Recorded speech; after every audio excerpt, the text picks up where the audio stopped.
It's the Fitness Lab Pittsburgh podcast, a new episode every week. A podcast about movement, part of making your life complete. Fitness Lab Pittsburgh, aka FitLabPGH, brings you interviews with people in the Pittsburgh area who understand movement is part of what makes life complete.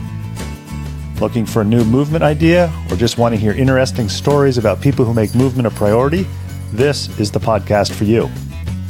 Whether you consider the gym, dojo, or fitness studio your third place, or just want to learn more about movement, activity, and fitness to enhance your life, give FitLabPGH a listen.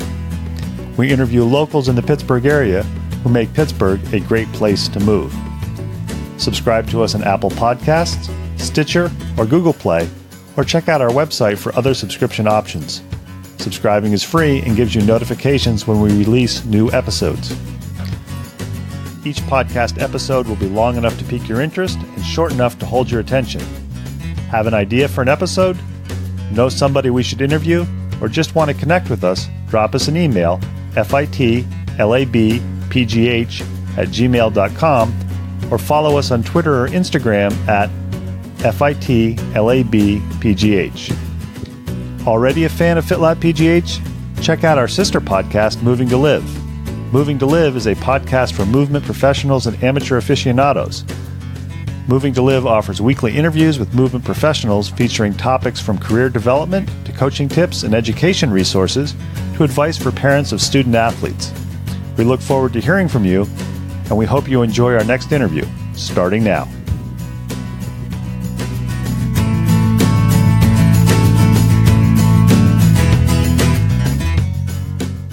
FitLabPGH firmly believes that movement should be treated as a lifestyle, not just an activity. Catch our FitLabPGH movement tips and lifestyle hacks every Monday, Wednesday, Friday on YouTube and Instagram. 1-minute videos that you'll find interesting and useful with tools, tips, and hacks. Every Thursday, in addition to the podcast that comes out on Sunday, we do a FitLabPGH Features where we feature a mover in the Pittsburgh area. Want to be featured as a FitLabPGH featured person? Go to our website, fitlabpgh.com, click on the FitLabPGH Features link.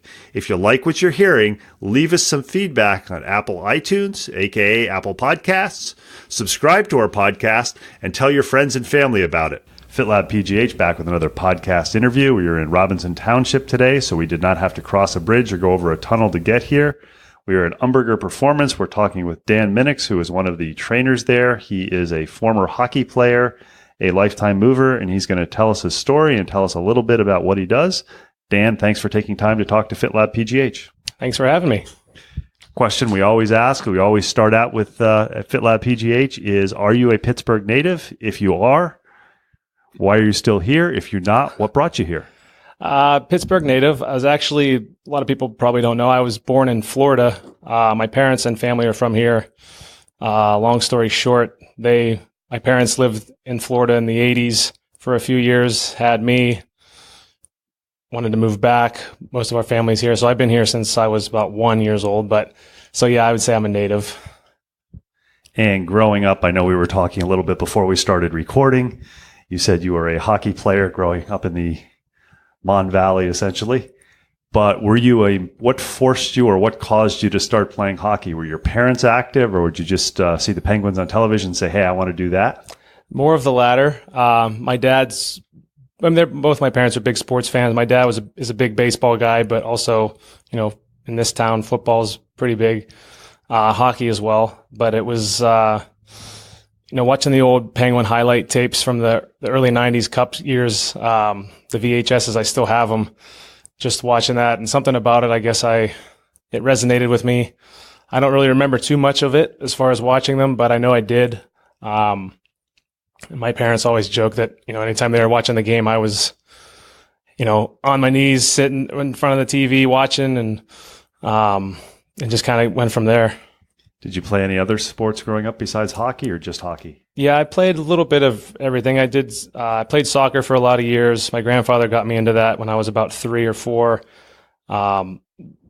Usually only played hockey, like street hockey. I never got into formalized, organized hockey until I was probably closer to 7, 8, 9. I actually didn't start playing ice hockey until I was 12. But, Little League baseball, that kind of thing. I did a little taekwondo for a couple years. So I tried to do a little bit of everything, but always outside and always, sandlot football, that kind of stuff. Always trying to keep moving. And at some point, you obviously made the decision, I'm going to try to go as far as I can with hockey. How old were you when you did that, and what made that? What was the impetus for making that decision? I think I was right around when I started playing ice hockey. I think it was 12, 13, so middle school age. Love soccer. I think it was just the combination of the same time of the year. I did both for a little while, and it got to be too much with, after school soccer practice, then you got to go to hockey practice or a game that night. So you don't want to go to soccer practice because you want to be fresh for the game. And it was kind of like something has to kind of give. So it was a lot of that. And I think I just realized that I liked hockey a lot more, and I'd rather give all my energy to one thing than, 50-50. So I think that was probably most of it, just the time standpoint, but also realizing that I wanted to start to take it to another level. And I know a lot of people who are sports fans, they probably know what that level, that path follows in at least football and basketball. You play as hard as you can in high school. You probably play some AAU basketball, or in football, you go to various camps. Maybe in baseball, you play travel team. Yeah. Then if you're lucky, you get a scholarship in college and you go on and you get drafted out of college. How does it work in hockey, and what path did you follow? There's travel, hockey leagues. There's, in addition to high school, club teams. I played for my high school, and I played travel, which was considered like amateur, comparable to like AAU and basketball, which was like games around weekends. So it's a little easier because high school is usually during the week. So I did that throughout high school. And then when you got to college, they don't give as many scholarships for hockey. A lot of it is the cost. But I know they still do. But it's not as prevalent as, football or basketball. I mean, those programs get most of the funding, so they have those capabilities. Hockey's always going to be the, fourth or fifth most popular sport in any given region, unless you're maybe from, Minnesota or Wisconsin, something like that. And are hockey scholarships like a lot of other sports where it's not unusual for a player to get a partial scholarship? So rather than saying, everybody gets a free ride if they're playing on this team, somebody may be getting maybe even as little as $500. Yeah, I think so.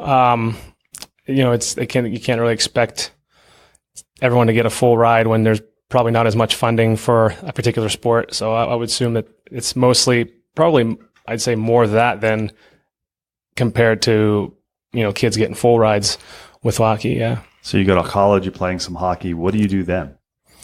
Well, I had that unfortunate thing of being 18 and not knowing what I wanted to do with my life. Had some offers to play some, club hockey around here, Robert Morris, Cal U, but I didn't really want to, if I didn't know what I was doing, I didn't want to waste money going there versus, going to CCAC. I had a few friends that I played high school with that were at CCAC, and they really raved about how the team was, even though it was a community college team. They'd been deep into the playoffs. They were actually pretty much a contender in that, D3 junior league. Plus you get to live at home. So that was always fun. A little easier.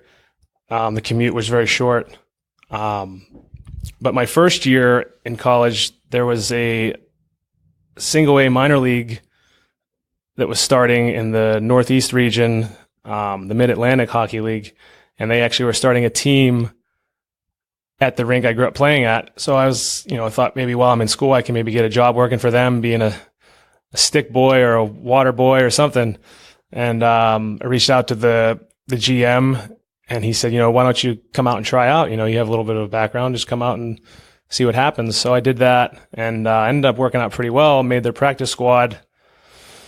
Long story short, was working, on the practice squad, was getting better. The guys on the team were kind of starting to pull for me. I was earning their respect a little bit. They were going to, pull to get me in the lineup. And then about January, halfway through the season, the league folded. So I said, well, that was, at least I went for it and I gave it my all, and I'll finish, so the next year I played at CCAC and was there for a couple years. And then afterward, I found out about another league that was already in motion in the same, more New England based single A minors. And I said, I'm the type of guy that's, if I don't go for this in 20 years, I'm going to regret it. Knowing that it was a similar, competitive level to the other league I was trying to get into. I knew I could play there. So I went to a tryout, didn't work out. I knew that I had to get a little faster, maybe a little stronger. Ended up finding out about Umberger Performance through Penguin at the time, Craig Adams. Interestingly enough, he was giving an interview on their website about his summer. He was doing some kind of charity event with the YMCA, I think it was. And they were asking him how his summer was going. He said he actually stayed in Pittsburgh this year. He's working out at this gym called Umberger Performance.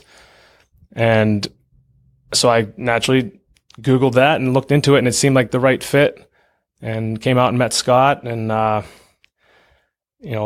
been here ever since. I was here as an athlete for a few years while trying to make it.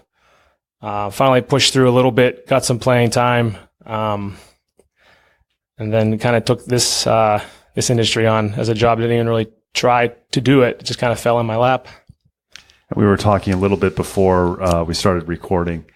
At what point did you realize that, okay, this is it for hockey and I need to kind of transition into another job? Civilian life. Civilian life, the real world, whatever your favorite phrase is. It was pretty evident right when I early 20s, I would say, when I really wanted to give this a chance with the hockey, and I knew I can get there. I just needed a little bit of an extra push. And I knew I wasn't going to, I didn't really have much. I just wanted to make it. I just wanted to look back and say, even if I got paid $50 or, $1 million, you'd look back and say, hey, I was able to get paid to play something, you've been doing your whole life. I didn't have any aspirations on, hey, I'm going to play for 10 years. Hey, I'm going to play for 5 years or one season. I just wanted to make it and then take it from there. But yeah, once I made it the first year, it was kind of evident, like I'm probably not going to have too many years at this. I was already mid-20s by that point, and I tell people this, and I think they're just kind of being nice, but it's a young man's game, and I don't know how well if you follow it now, the NHL, but it's getting younger and younger. Guys that are 28, 29, and if you're not an absolute all-star, you're probably not playing. So to be at a low level like that and be 25, 26, I was really almost one of the older guys. There was a few that were older, but they were, the stars in the league. So I knew my window was really small, so I just wanted to make the most of it. So I'd say right around then, early 20s, mid 20s, as I got more into it, it was like, yeah, this is probably not going to last too much longer. So let's try and make the best of it. And I know when people reach that point, they commonly have two different paths they follow, at least for a short period of time. I was talking to you about a friend of mine who described himself as the angry ex-hockey player who liked to go out and get drunk while he was dating his wife. So some people just become extremely bitter about it, which is from talking to you, you haven't been. And then other people just take that energy and that passion and they move it into something else. Maybe they say, okay, I can't make it as a hockey player, but there's a lot of high-level performance in amateur sports, or they become a performance specialist. When you made that decision, was it immediately, hey, I'm just falling into working for Umberger Performance, or just kind of doing both at the same time? How did that work? It was definitely more of the latter, to what you just said. I, like we talked about before, I didn't really have an idea on what I wanted to do with my life. I knew I wanted variety. I knew I couldn't do the same thing every day. I just wasn't built that way. I've always had interest in training and working out, and it was always more of a, means to an end, trying to, any kid who's 11, 12, 13 years old, specifically guys who don't want to start lifting weights because you want to look good, is lying to you. It's that age, but I also saw it as like, I want to get stronger, faster, try and, go somewhere with hockey. I wanted to take it as far as I could, even as a younger age guy. So I always had that kind of interest, and people would throughout my life every once in a while say, why don't you, be like a personal trainer or do something like that? And I always, like I said, saw it more of just, this is a means to an end to get the career going, and also more of a hobby. If it was kind of like, if I did this for a living, I might not like it as much. But I mean, all the credit for that I got to give it to Scott. He, as I was kind of getting close to, I wasn't going to give up on trying to make it in hockey, but it was kind of to that point where I was like, how much longer am I going to keep bashing my head against the wall and trying out and being told no? And I asked him, I respect his opinion. You know me a little well now. What do you have any ideas on something I'd be good at, like as a job? And he said, why don't you do this? And I said, well, you need a degree, you need to do this X, Y, Z. And he's like, I don't have a degree in this stuff. I have a degree in, coaching and, business, and, I'll feed you the stuff to read, the good stuff, and keep you away from the bad stuff. And, you're always here asking questions anyway. And why are we doing this? Why are we doing that? I'm always pretty inquisitive with stuff. And, at that time I would help out once in a while with some of the younger athletes and cover a couple of the classes if it needed to be done. And, but I never really thought of it as something I would do. And as I kind of went down the rabbit hole and still going to this day, it just becomes more and more fascinating to me, and learning more. And, you see the benefit when you do start to help people and how rewarding that is. And, like you said, it was just you kind of fall into it. It wasn't really planning to do it, but, here we are. That was probably, I'd say 4 years ago now that we had that conversation. So it was, like I said, I didn't really plan it. I was like, well, I'll do this for a little while and see where it goes. And I'm still going. So I like it. We're talking with Dan Minnicks. FitLabPGH is a podcast about movement. My two favorite questions to always ask people that we interview for FitLabPGH. First one is favorite movement experience that you've had in the past. Okay. Movement experience. I'm not a big hiker, but I like to do hiking on occasion. I visited a friend of mine a couple years ago. She lives in Utah. She's from here, but she's going to school there, and she's big into it. And we hiked Mount Olympus, which is the biggest hike in the highest elevation point, the hardest hike in Salt Lake City. And it kicked my butt. How high did you go? It was a little over 9,000 feet at the top. Now, I hadn't really, the training I'd done most of my life wasn't really geared towards hiking, but I mean, I'm not out of shape either. And it was pretty quick, maybe an hour in. It took us 5 hours total to come up and down. Within the first hour, I realized that this was going to be a long day. But very rewarding, the views you get from it, especially at the top. And that kind of really sparked me into kind of doing it more. So I'd say off the top of my head, in the recent, outside of the gym, so to speak, that was pretty eye-opening. Just the scenery and the difficulty of it. It would get easy, then it gets harder and easier, and the elevation was big time. We'd run into people on the trail, and we'd talk and take a rest once in a while. And I told them I was from Pittsburgh, and they always, how's the elevation treating you? And I was, so far so good. And we got to the scramble towards the top, and I remember clear as day climbing up onto a rock, and as soon as I stood up, I almost didn't know where I was. Everything was spinning. I said, oh, there's the elevation. It finally hit me. So I started taking a little longer rest from there. I think it took us about 2.5 hours, 3 hours to get to the top, and it probably took an hour of that to get from the last, 100 feet of it, because I had to keep slowing the pace down a little bit because it was tough. I know exactly what you mean. I've had the opportunity to climb an easy 14er in Colorado. Oh, wow. And that's next for me. I'd like to do something in Colorado. What I learned is I'm okay. It affects me until I get to 13,000 feet, and then it turns into oh shit every 3 or 4 steps. Yeah, only 13,000 feet. Yeah. It very quickly reminds you when you get to elevation that it doesn't matter what you do. No. The barometric pressure is less, and it is much harder to breathe. Yeah. And I didn't feel so terrible, okay, this is a hike. I haven't really do much in this. I know this is a hard one. Like this is the a tougher one in the area. But then you see the people that are like running past you, coming back down the hill. They already went to the top. They're running back down. And I'm like, geez, what do you do with your life to be able to do that? But I mean, they live there. They do that obviously somewhat regularly, I'm sure. But it was like, wow, like just, they're so used to that. They can do those kind of things. But, yeah, that's definitely, I like to get into some ones in Colorado. Some of us are actually going to Vegas for the Super Bowl this year coming up. And a couple of us are going to do Zion, which is about a 3-hour drive. So I'm pretty excited about that. That's one that's been on the bucket list. So I'm sure I'll have my work cut out for me there too.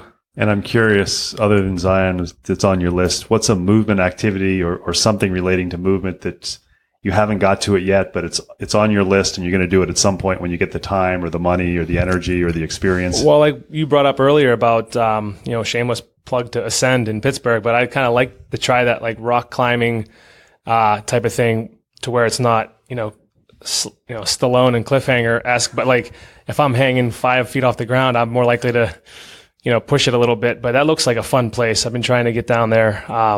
Working evenings makes it difficult, but I definitely just locally would like to try that out. So that comes off the top of my head right there. That'd be pretty cool. Definitely something that seems like they make it look way easier than it is. So I'd like to try that out and see what it's like. We're talking to Dan Minnicks. Dan, if you see somebody and you're standing in line and you've got your Umberger Performance shirt on and they say, what do you do? What's your definition? Somebody says, I do this. Oh, that's always the tough one for me. The easy one is to say I do personal training. I'm a personal trainer. But I think, unfortunately, there's a lot of people have a negative connotation with that. They think I'm a big meathead and I wear like the super tight t-shirt or, there's a lot of things that come with that. The polo. We're an audio-only podcast. I can promise that Dan is not in a tight t-shirt or those weird weightlifting pants with weird patterns. Thank you. So I usually will just say I'm a strength coach or a physical preparation coach. And depending on, you kind of gauge on who you're talking to, they'll kind of inquire about what is that? And they kind of tell them more about what you do. But I would say I work as a strength coach, physical fitness. It's hard to pigeonhole it because, physical preparation coach, strength and conditioning coach implies athletes and that kind of thing. But, like we were talking before, we work with a pretty wide ranging age clientele. So it's a little bit of everything. It's hard to, pigeonhole it onto one term. So I say all of the above of all of those, I guess. And I know if somebody wants to move better and they have movement goals, whether it's to make their high school hockey team, or if it's somebody who maybe is a little bit older and they've had knee surgery and their goal is to get back to walking around the block with their friends, one could almost categorize them as an athlete because they want to move better. Right. My philosophy there's no absolutes, but with most people, I believe in training people like athletes. Now, does that mean the 60-year-old lady who had shoulder surgery and has never really moved much in her life, are we going to be doing like Olympic lifts and things like that? No. But we can, depending on injury history and their capabilities, there's lots of ways to do things. I'm not big into we're having an arm day and leg day and, we're not bodybuilders unless that's what you want to do. But it's more of just, like you said, it's movement. It's, can you move and do the basic movement patterns that we're meant to do and that we do from a young age, and then we just somehow lose them. I mean, a great example is if you ever watch like a toddler walk around or pick something up or just sit and play, like they squat down into their butt pretty much touches the ground and they're just sitting there playing with their cars or action figures. They're not even thinking anything of it. And, you or me to get down into a deep squat right now after a while, we could get there, but hey, I got to get up, help me up, but bending over and picking things up as opposed to squatting down and picking things up. So getting people to move correctly first, and then depending on their goals and what they want to do and what they're capable of doing, we can go from there. And some people, you can really train them, like an athlete, like you would a kid, but it's just about being smart. You've been in the field of the industry a while. Do you find yourself now when you're out and about, not working, you're standing in line at the grocery store, or you go into another store and you see somebody moving and you're thinking, God, if I could just go up to talk to them for 3 or 4 minutes, I could make their life so much easier, even though they could benefit by so much more? All the time. You kind of, I don't want to say it ruins you, but it kind of makes you see things through a different lens than probably most people would. And even just people, like with kids that'll come in, they'll do everything fine. And, they'll use a trap bar, deadlift, or they'll do something 8 reps, perfect reps, everything's fine, back's flat, great. And then they set it down with a rounded back. And I'm like, you just did 8 perfect reps and you're going to blow your back out on the setting it down. And then you're going to say, well, deadlifting ruined my back and, stuff like that. But yeah, all the time, see people, grocery store, guys picking up boxes or, anything. Just, yeah, it's everywhere. It's everywhere. Putting you on the spot here and to say nothing against any of the clients that you have, but if you could pick the perfect client to have to work with, could you describe that? I could. I would say someone that from a physical capability standpoint, I don't have a preference. I I kind of like the people who quote unquote want to get after it. And, whether that's, a 12-year-old kid who wants to be the next, Sidney Crosby, or, it's someone who's 50 and they want a little bit more out of their training and they want to push themselves and they've been, a lifelong mover and, but they don't have that, you don't have to drag them along. Hey, when are you coming in? Hey, do this. Hey, like they're there, they're ready to go. They want you to help them take it to the next level. So from the physical, capability standpoint or age, it doesn't matter to me. I like the people that, they don't need that little extra kick in the pants. Like sometimes they do, but they don't need it all the time. And they're kind of self-motivating, I guess would be an easy way to say it. They're more self-motivating. And I know none of the clients that you have now are going to be like what you described, but the absolute worst type of person to work with for you. Well, I won't say names, obviously, but I had a client a couple years ago who came in 40s, female. Or male. We won't even set gender. No. The specific one was female. And it was around this time of year, New Year, kind of January. And she didn't have a lot of weight to lose. She was already pretty fit and pretty well trained. She wanted a lot of the unrealistic goals that are out there. She wanted to have, the tighter tummy and the less flabby arms and that kind of thing. And I remember it was maybe we'd been together like a few weeks. It was early February or so. She said, do you think I can have abs by April? Now, I'll preface this by saying she would train once a week with me, just 1 day a week. She wasn't doing anything else on her own. And even that 1 day a week, she was very prone to canceling because whoever knows what reason. She wanted to do cool sculpting because that's, the quick fix. And I tried telling her, it's still kind of new, and I'm not going to say that that's legit going to work. I think needs to be a little more science behind that. And how about just building something that's a little more sustainable, like habits and, working for it a little bit. And, I think maybe another month went by and she just disappeared. And I heard that she got the cool sculpting done, and I reached out to her and she didn't really have much to say, but just that kind of, you expect miracles. We all want to look great and we all want to have those expectations, and but people who just want the quick fix now and expect to just take the pill and everything's going to happen, that's kind of frustrating to sometimes have that conversation with people. We're FitLabPGH. We're a podcast about movement. We firmly believe that movement is a lifestyle. And one of the ways that you can help make it a lifestyle is to look up a professional like Dan Minnicks to get an idea on how you should move. I know he mentioned a client who only came once a week, and maybe you're somebody who already works out, but you recognize that, hey, I can take a little bit of expertise or criticism because that's going to make me move better. Think about hiring a professional. Dan, I want to thank you for taking time to talk to FitLabPGH and telling us your story. Thanks for having me. It was a pleasure.